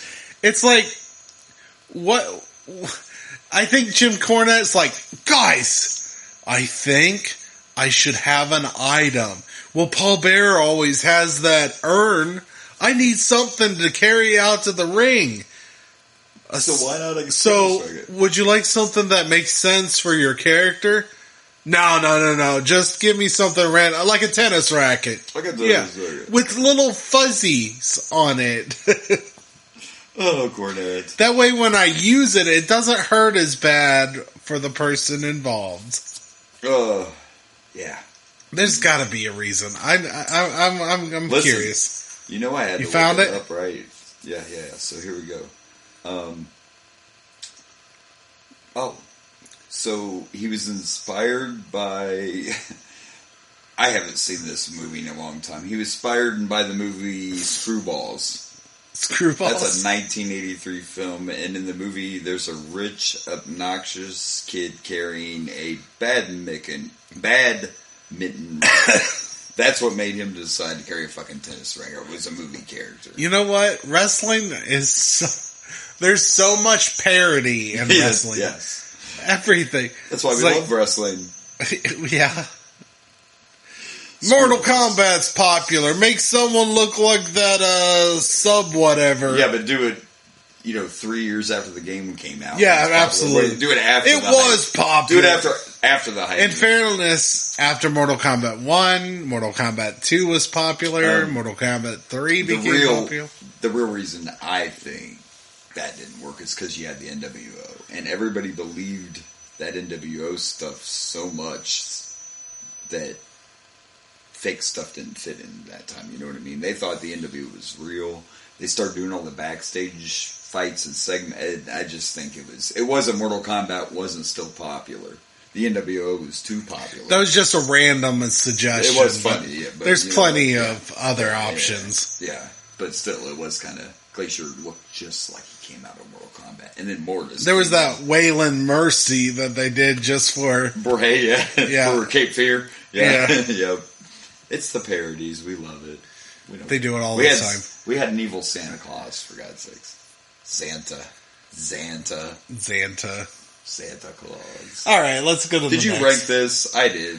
Oh, I did I don't not. think you did. You got on your tour there about the racket. Right. I'm going to give this 3.5 failed Razor's Edges. Bye, Razor Ramon. Bye, Razor. We will not see him again. This is it. Yeah. All right. All right. Before the next match, we get The Undertaker and Paul Bearer on the Superstar Hotline. And then we got to throw in another commercial for the WWE store that doesn't exist. It's not a physical store. You missed that one because the assistant would make your tea, so you had to do it yourself. Yeah, I had to make hot tea. They were trying to sell. They were calling them sports shirt. They were polos. They're like, don't you want because who doesn't want to wear a polo with the Ultimate Warrior logo on it? Isn't that everybody's Christmas? I mean, as crazy as Ultimate Warrior is, it's not like I hate his logo. Well, I didn't either. Or even his look. He's just nuts. On the polo, though? And not a good wrestler. Not a good wrestler. The shirt and hat combo was $40, in case you're curious. So, then up next, this pay-per-view gets Sunny. That's right. I think there's a match, too, but Sunny comes out, so There was a match? Yeah, there was, but anyway. There was a match. So Sunny comes out with the Body Donnas, who are now the tag champs, and they're defending their titles against the Godwins. Phineas has arrived. Hooray. And they are managed by Hillbilly Jim, so the family can be, complete. There's some weird shit in this match when I actually paid attention. I kind of wonder though, so they're the Godwins here. They're pig farmers. They were in WCW first, and they were more like cowboys, I guess. Like they wore dusters to the ring, cowboy hats. One of their names was Tex Slazenger. I don't think it was much better than being the pig farmers, but no. And I don't know why they didn't come both right away. But anyway. It was fun. It was an entertaining match, and there was a lot of Sunny. There's a point where Phineas Godwin, oh my god, is on his hands and mule kicking. He's trying to mule kick. And the first time he does it, he doesn't even aim. No, he just does it, and then he tries to aim at Skip or Zip or whatever. I was like, because it looks what so the fuck are we doing here? He was legit trying to kick like a fucking mule. Yeah. And by the way, most wrestlers wear wrist tape, but not as Godwins. We put duct tape on our wrists. I don't hate that. That's, different, I guess. unique. I guess. I'm not sure what pig farmers have to do with duct tape, but... Well, I'm not going to speculate. He just tried to do a mule kick. We pissed off enough people today without me pissing off the hillbillies, so we will not talk about duct tape and pigs. You know what? If you can't duck it, fuck it. Sure do have a pretty mouth. Oh, anyway, yeah. So the Body Dinos are the champs now. We've seen more than once that Sunny always finds a way to distract, and I find it funny, like you did. This is how she did it. She went to the back for a second. She comes back out. She has a autographed picture of Sunny. Because I know if I'm out there, right there, right? Because I know if I'm out there and Sunny's right fucking there, I'm going to be excited about the picture. Picture I'm excited about. Thanks. Yeah. Why don't you just come with me? How about that? Exactly. Use yourself, not a picture. Right? What the hell kind of distraction is that? I mean, it worked. It did work. And there were a few other, decent moves in the match. But anyway, the ending, Phineas is distracted, and then Hillbilly Jim comes around. He's going to slop Sunny. You can't slop Sunny. Well... I mean, okay, you can. Kind of would. Sonny's like, slop bucket, I will literally poop on you. Okay, now it's weird. I guess this is before she pooped on this anybody. is pre that. My bad. Pre-poop. We're only talking about 96 Sunny, not now Sunny. Yeah, not porn Sunny. It's my bad. So anyway, they're all distracted, and Henry hits the slop drop, which again, going back to watch this stuff, blows my mind that Sting's reverse DDT was used by fucking Pig Farmer first. That's the Scorpion Death Drop he's doing. Sting wasn't using it already? No.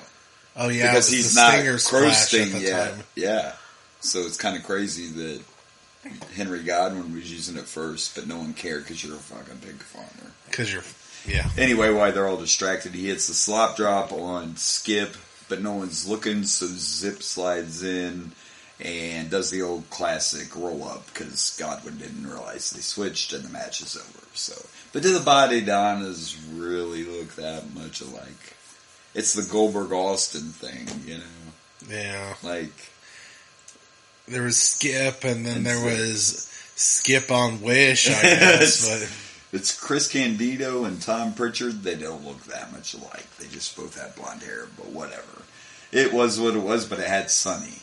And there was actually a point where someone nailed a move and went for a pin, and the fucking cameraman cut because Sunny was doing jumping jacks. I would have cut too. Fuck that pin. I give this 5 Sunnies. I'd give this 5 stars because it was Sunny. Really, this guy. Oh, we're doing the match. The actual. Not the jumping jacks that Sunny did. No, I'm giving this 1 mule kick. 1 mule kick. That mule kick was Sunny 5. Right. Actual match that I was supposed to pay attention to. A 1 mule kick. Sunny was, Sunny was smoking. Chicka bow bow. It wasn't horrible. It was entertaining. I just don't care about the big farmers. It wasn't that good either. It wasn't that good. It wasn't that bad. It was what it was. And I thought it was pretty bad. I thought it was... That mule kick ruined everything. It was. Like, what the fuck are you doing? Yeah. What the hell is this? I'm going to give this 2 autographs to Pig. Because it said I love you. It said I love you, Pig. I'm gonna 2 I love you pigs. And Blaze is like, is his name really Pig? And I'm like, well, their creative department, we have Henry O. Godwin, Hog, Phineas I. Godwin, Pig, Hog and Pig. It makes it much more better, right? So 2 on this one. I'm sorry, with the mule kick. And with Sunny using a picture of herself. Now, it makes sense if one of the Body Donnas gave away her picture. But when you're fucking Sunny and right here... Wait. First of all, who's fucking Sunny? I missed this. You know what I mean. Oh, you meant like, not only that, like if it was a different kind of picture, exactly. it would have made a difference, but she literally had the same thing on in the picture. Yeah. Like, it was the same thing. They didn't have to blur anything out, so no. We didn't even get our parental Sunny at the beginning. Which No, was we did disappointing. not. No parental Sunny advisory. Damn it. Alright, well at least we got a dose of Sunny. And because it's in your house, it's main event time already. Alright. We'll see if we have anything. We might be right back. It depends on what happens before the main event. Fair enough, Let's see what's happening. Alright, so then the next segment we get Doc backstage with Mark Merrow, and they announce those two will be facing each other at the next In Your House. So we're getting several advertisements for the next In Your House. Then they showed a commercial I found hilarious, and it said the first 25 people who sent proof of purchase of the pay-per-view in would get 5 free, I can't even say, 5 free minutes long distance, kids. Woo! 5 free minutes, which most of us would use to call Now, Sunny. I believe this was before 10-10-220, Right. or the 1-800 collect. It is before that, because as soon as 1-800 collects around, they're all over WWE stuff. I remember that. All over the place. So, yeah. But the funny thing is, King's the one that said he would use it to call Sunny. He did. He may have got I mean, fair. Right. Before the main event, then, we get a package showing not just this feud, but the entire history between Shawn and Diesel and how he was his bodyguard at first. They really built this up. This In Your House has been okay. Yeah. But, like, the build-up to this main event felt like they were trying to make it a bigger pay-per-view, if that makes sense. More like a SummerSlam feel or something, like a big fight feel. Right. And it's a no-holds-barred match for the championship. Diesel comes out first, then Shawn, and they start just right away. Right away. There's no time for sexy boy dancing, because we're getting into this right away. Right. And we're going to get into talking about this match, but when we go to rank it, this is where I have trouble sometimes. Is this the Iron Man match? No. Is it the best wrestling match we've ever watched? No, but damn, dude, this was a great match. It's just a different... You got to remember, it's a no-holds-barred. And the story and these moves, like... Wow. Oh, Diesel went full heel. Diesel was not only... Full heel. He was not only full heel, he was showing you what Diesel should have been the whole time. Yeah, they should have done this earlier. Yeah. Like, he looked like Vader on steroids, and Vader was beating the hell out of Razor. But I'm kind of curious how much of this was scripted. Right. How much was this just Diesel and Shawn doing what they want? Right, and I'm the same way. And I tried to find facts, but we mentioned how backstage Diesel. Well, maybe I didn't. There were pre-taped interviews, and during Diesel's, he said, "I got a surprise for you, Vince." Not Shawn. Yeah, Vince. I got a surprise for you, Vince. And when Diesel entered the ring, he took his vest off and he threw it right at Vince's face, and not as a joke. Like, he gave him a "fuck you." And Jerry Lawler mentioned it and joked about it, but Vince didn't say anything. He ripped it off. He looked pissed. So, now I'm wondering, was there some bad blood between Vince and Diesel that I'm not aware of? No, but because this seems vicious. It does. I think it's just because Diesel has not yet told them he's leaving. No, I get that, but we were talking about why did Diesel leave. This seems more than just I'm leaving for a new company. This seems more like I'm pissed off at you, Vince. Yeah. Fuck you. Yes. So I'm curious what the backstage on that is. Like, why is Diesel so pissed off at Vince? Right. Did Vince give some hush money to Diesel's wife or something? Was Diesel married at this time? To me, it doesn't make sense. I remember reading things about Diesel said he wasn't happy with the direction of his character after he lost the title. But, I mean, you're in a championship match now. Like, what the hell? You can't be champion all the time. What do you... Is that what he's mad about? He wasn't champion anymore? Well, I think he felt like after he lost the title, his booking went down, Is he mad that he wanted to go full heel and they decided, Maybe, I don't want you to go full heel, I just want you to be angry? The guaranteed, even if it was more money, the guaranteed contract from WCW shouldn't have sounded as sweet to Nash because he's a world champion. So he was making extra money. You were getting pay-per-view payoffs. And you were getting WWF money. He said it was the booking. Maybe it wasn't the booking before his title reign. Maybe it was the shit during. Maybe he didn't like all that. His title reign was not good. No. At all. He had better matches after it was over, so maybe that was it. I don't know. Maybe he was just that close to Scott Hall that he was like... I don't know. Like I said, this seems a little more than just there definitely jumping seems like ship. It seems like I'm jumping shit and I want to piss on your Cheerios. Yeah. Razor did it because Razor wanted more money. Yeah. And he wasn't going to get it. And then he got that offer. But he's also not like... But he was never being a dick about it. No. Razor actually... You wouldn't have known watching that match that Razor was leaving. No, he was loved and everything. Totally professional. But Diesel definitely looked like... And this match was hard. And because Sean, he sold the shit out of it. Oh, this was fantastic. Absolutely fantastic. I loved this. Very early on, Sean's under the announce table and comes out with a boot. And I'm like, where the fuck did that guy... He literally stole one of this band and he announced guys' boots to use it. Stealing shit was a big part of this match. Yeah, Diesel hit a hell of... Probably one of the best snake eyes we've ever seen. And because you're facing Sean sells the I told hell you of it. before this started, and there is all this other bullshit going on. But even in wrestling, and we know it's theater. But when friends get in there together, sometimes it's the best match. Because they know what friends, to do. You know each other, you trust each other. To this day, and I'm not a professional wrestler, I'd take a super kick for Sean. Yeah. You know what I mean? And people talk about that, but very early on, it's rough, it's hard-hitting. Fucking Diesel did something I never remember seeing. He started choking Earl Hebner, and I'm like, why are you choking the ref out? You can't win if the ref's choked out. He literally choked the ref so he could steal his belt to beat Sean with the belt. And then put it on his neck and then hang him.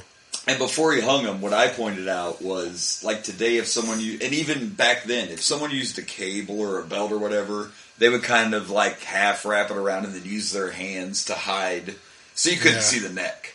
Not in this case. No, he literally wrapped it around his neck. Yeah, he buckled it and everything around Sean's neck. And you could see everything, so there was no... and then hung him over the fucking top rope. Like, really? Oh my gosh. He literally hung him. You could hear kids crying. Oh, yeah. Then he goes over and he throws the Fink. And the title. How dare him. Because he wanted a chair. And they're not using those souvenir chairs in this. No. These are steel chairs, kids. Nay. And at that spot, he gets the chair, he's in the ring with it, and he didn't get to use it, but Sean was standing up, and Diesel went to hit Sean, and he moved it, and that fucking chair hit the rope and bounced off and hit Nash on the head. That was a cool spot. I think we saw the greatest jackknife we've ever seen. And let me set this up, because I think we both thought it was going the same way. They were outside, and he grabbed Sean to start jackknifing him, and it straight looked like he was going to do it on the floor. Yeah. Even when he picked him up. And here again, I think this was a shot at Vince. Because he picked him up, he turned real quick, and bam! Not the Spanish announce table, Vince's fucking table. Well, here's the crazy fucking thing. They didn't, he didn't clear off the table first. He didn't clear it off. Normally, they clear off the table before they do that. No, they did it right in the middle, and both TVs that were on the table fell onto Sean. And I really think this goes back to what you said, because they were like, hey, we can work some shit in here. Vince looked pissed again when this happened. On his face, you could see that he was not... Well, don't they normally use breakaway tables? And I wonder if that wasn't a breakaway table. If you notice, those were a little old. They don't even have, like, the cool announcer tables yet. These are just fold out. Yeah. And normally it's a Spanish announce table. And normally the equipment's removed first. Nope. Fuck you right through. That's why I didn't think it was going on the table, because... And it didn't look like it. He literally turned at the last minute, and I think it was another fuck you to Vince. Like, here, we're breaking your table, bitch. Like, Get you some of that. Yeah, like I said, There has to be some heat between Vince and... This shit looked like a woman scorned. Diesel was very Diesel pissed. was pissed. And Shawn let him do it. And I had a feeling before it even started it was going to be good, but yeah, it was... And also, I guess that kind of makes sense why when Triple H did something with the Click, he got... In trouble. That was the goodbye, which will happen here. They do a house show in Madison Square Garden. And when the match is over, I'm pretty sure Shawn and Diesel and Razor were all in the match. But Triple H came out, joined them, and they did a goodbye to everybody. So yeah. Shawn didn't get in trouble. Triple H, you haven't been around long enough. And you're not This the is champion. why he doesn't get to win King of the Ring. I know. Yeah. Because he was supposed to win King of the Ring. Because that was probably, this is before the screw job, and even though it was in an arena, cameras, cell phones, internets are all starting to, the interwebs are coming around and stuff, and footage from that house show actually ended up online. Oh. So that's how it all got. Yeah. Vince was not there. Vince wasn't always at house shows. No, of course. So they thought they could pull it off. Well, somebody, whether it was a camcorder or whatever. So this isn't the last match Diesel's in. Last televised. Televised. Yes. You will not see Razor or Diesel. Maybe on Raw, we don't watch Raws. It's their last pay-per-view, I guess is what I should say. Fair enough. Razor's completely done here. Diesel might pop up, which is weird. But I'm pretty sure when it all kind of ironed out, I think Diesel ended up getting to leave early because Vince was like, if you're going to go, fucking go. So... But this was a really good match. The storytelling was good. You have, in our sport, you have those great wrestling matches. This was a no-holds-barred match, so they weren't going to do fucking arm bars. No. Like, I'm torn. I guess what I'm torn at is where I'm going to rank this. This isn't the Iron Man match. This isn't Bulldog versus Bret in your house, but it's pretty close. I think it's just the hard hitting and everything was so intense. I know what I'm ranking. It's a 4.5, everything but the kitchen sink. And it literally was. And a great line was when Shawn stole that boot, Lawler said something about, I thought this was no holds barred, so that just meant they could do any hold they wanted, not use boots. And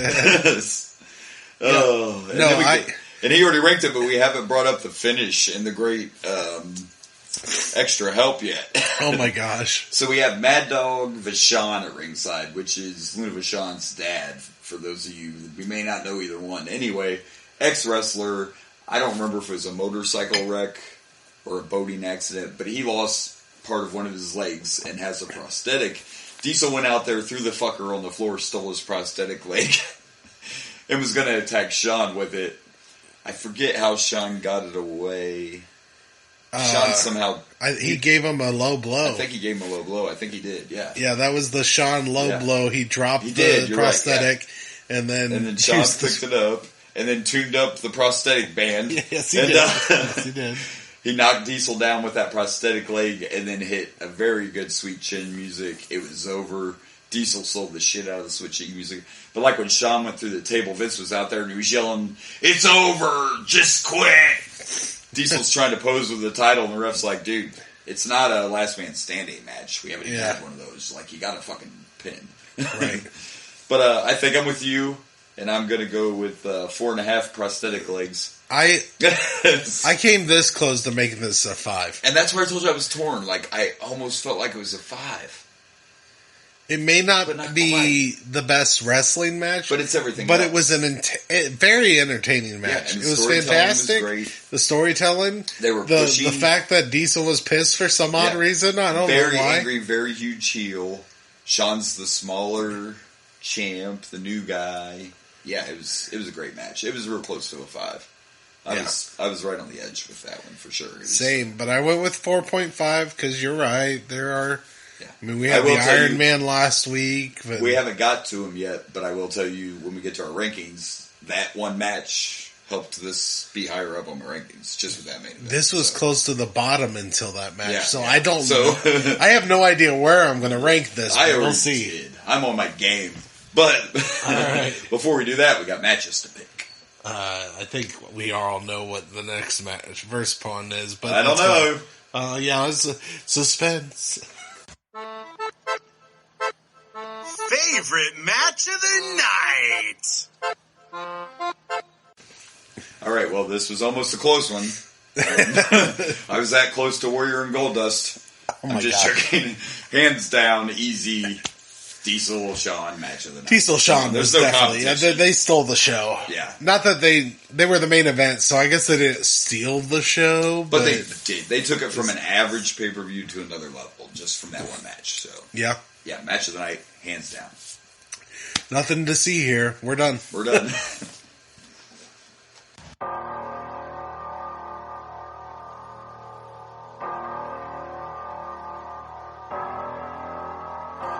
Worst match of the night. Alright, so worst match of the night, and I am not going to do Warrior Goldust. We talked about that. I didn't even rank it. I think we may differ on this just because of the way we were talking, during things. I'm actually going with the opening kickoff match. I'm going Owen and Bulldog versus Ahmed and Jake. Because it was so sloppy. The wrestling was just bad. I think you may go a little different direction, but I feel like it may be a tag match. It is. Yeah. And there was slop involved. I think the mule kick fucking did it in. The mule kick did it killed for me. it, man. The Godwins versus the Body Donnas. If we just go by what I saw and seeing Sunday, it would be the best match of the night. However, I have to base this on the actual match. Yeah. So therefore, it's that match. Either one you could have picked easily, and I can't argue either one. I just think the wrestling was way worse. Ahmed and Jake should never fucking team up, and for some reason we just keep teaming them up. Ahmed shouldn't be. That's it. I guess, but in your defense too, I guess that first match was saved a little because you had that one in there, you had Bulldog in there, but you had some story and everything. It was, I don't know, it pissed me off. It didn't have a fucking mule kick. It didn't, but out of nowhere. It also didn't, and not as a cool move. It was just randomly. He was trying to make it a cool. grown-ass man trying to do a mule kick in the middle of the ring. I bet that Godwin merchandise just flew off the fucking shelves right Duke the Dumpster. I sure as damn well don't believe that's what happened at all. They got action figures, though. Do they? Oh, the Godwins got figures. Yeah. As they actually stay around. Shit wrestlers. Yeah, this is our line of shitty, shitty wrestlers. We got Bastion Booger, the Godwins. All right, Mabel. There are Mabel figures. We had that talk. I have one of those. But if you're looking for a King Mabel figure, get a hold of me. Oh my gosh. Everything has a price. I don't know. Money. If I threw it on eBay, you'd be surprised what I'd get out of it. But, people like dumb shit. Weird stuff. So, All right, let's rank. In your house rankings. All right, so it's time for our rankings. So, I will start, and of course I go a little backwards from Blaze over here. I start with my favorite and go to my least favorite, so here we go. Still at number 1, I have In Your House 5, which is the Davey Boy Brett match we talk about almost every week since we watched it. So, just throwing that out there. I've actually put this one in the second spot just because of that main event. At third, I have In Your House 6. At 4, I have In Your House 1.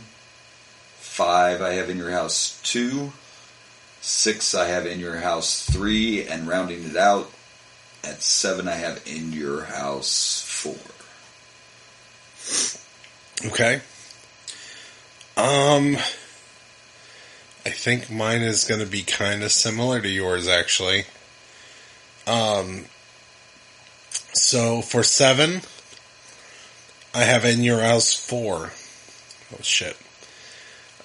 6 is In Your House 3. 5 is In Your House 1.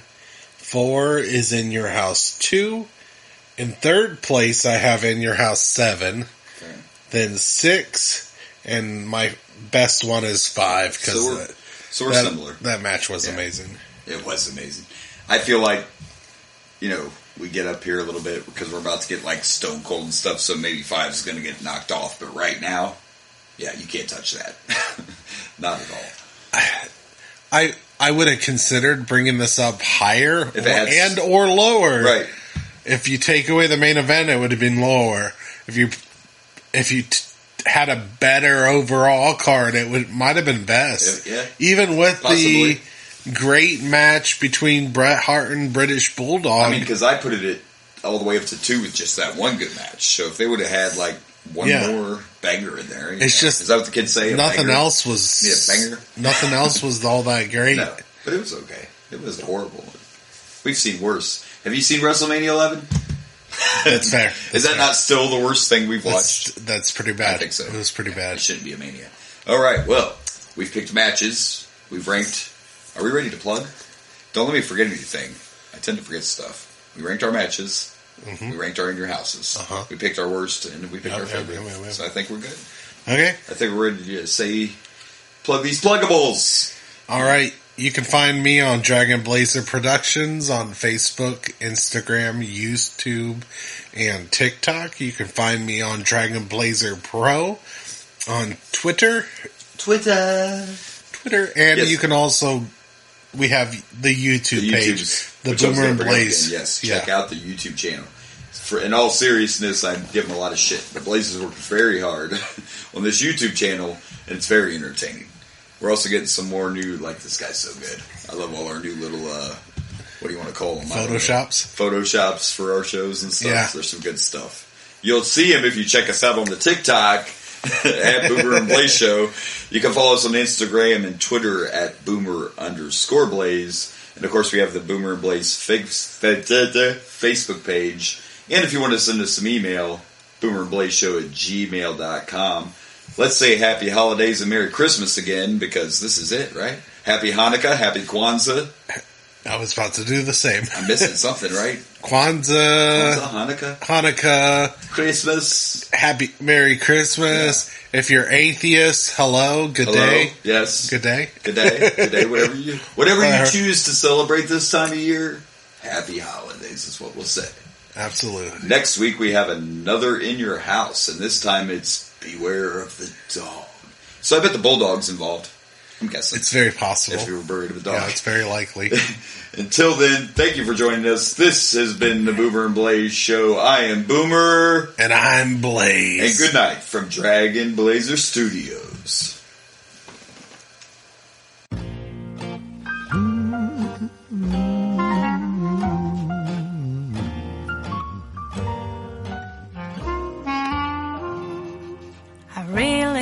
But baby, it's cold outside.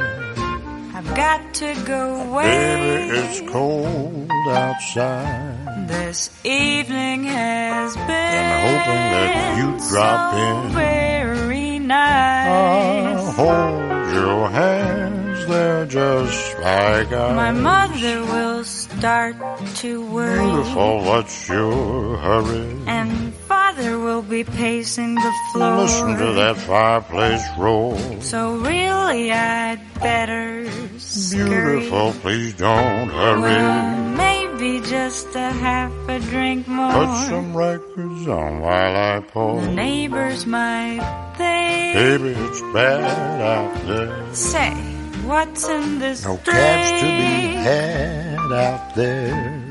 I wish I knew Rising like starlight to now. break the spell. I'll take your hat, your hair looks swell. I ought to say no, Mind sir. if I move in closer? At least I'm gonna say that I tried. What's the sense in hurting my pride? I really can't stay. Baby, don't hold out. But it's cold outside.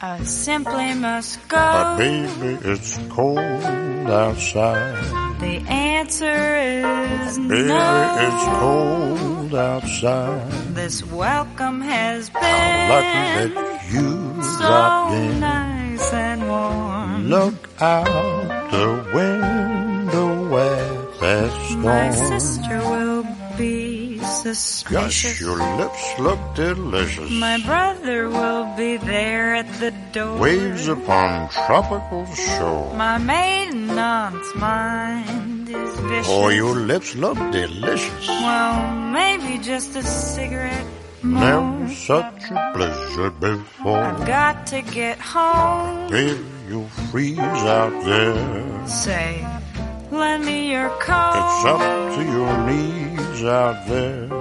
You've really been great. I'll thrill when you touch my But hair. don't you see? How can you do this thing to me? There's bound to be talk tomorrow. Think of my lifelong sorrow. At least there will be plenty implied. If you caught pneumonia and I I really can't stay. get rid of that holdout, how about it's cold outside?